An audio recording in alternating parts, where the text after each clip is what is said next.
بسم الله الرحمن الرحيم.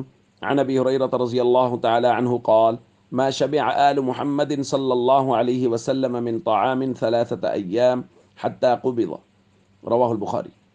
حضرت ابو ہریرہ رضی اللہ تعالیٰ عنہ فرماتے ہیں نبی کریم صلی اللہ علیہ وسلم کی وفات تک آل محمد صلی اللہ علیہ وسلم پر کبھی ایسا زمانہ نہیں گزرا کہ 3 دن تک برابر انہوں نے پیٹ بھر کر کھانا کھایا ہو۔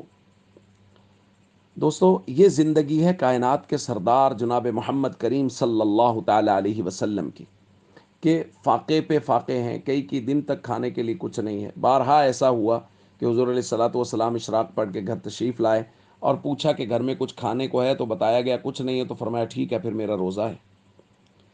یہ وقت بار بار آیا، اور کبھی کچھ کھانے کے لیے آ گیا، کہیں سے کچھ آیا تو وہ اتنا زیادہ نہیں ہوتا تھا کہ اس سے 2 دن 3 دن لگاتار کھانا کھایا جا سکے، سیر ہوا جا سکے۔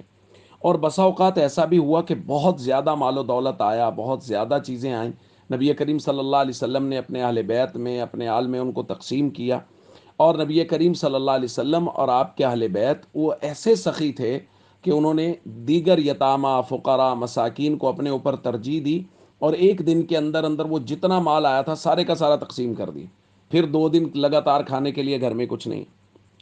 تو یہ زندگی ہے محمد کریم صلی اللہ علیہ وسلم اور آپ کے اہل خانہ کی اور آپ کے گھر والوں کی۔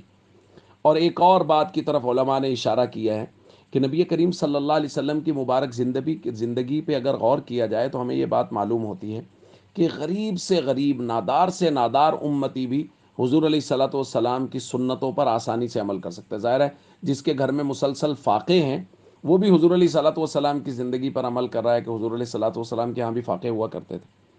تو نبی کریم صلی اللہ علیہ وسلم کی مبارک زندگی بہت بڑا نمونہ ہے ان تمام لوگوں کے لیے، خاص طور پہ جن کے یہاں مالی تنگی ہے، کہ حضور علیہ الصلوۃ والسلام نے اختیاری فقر کے ساتھ زندگی گزاری تاکہ آنے والے امتی مایوس اور پریشان نہ ہوں، اور محمد کریم صلی اللہ علیہ وسلم کی مبارک زندگی کو دیکھتے ہوئے اپنی زندگی کو خودداری کے ساتھ گزاریں۔ السلام علیکم ورحمۃ اللہ وبرکاتہ۔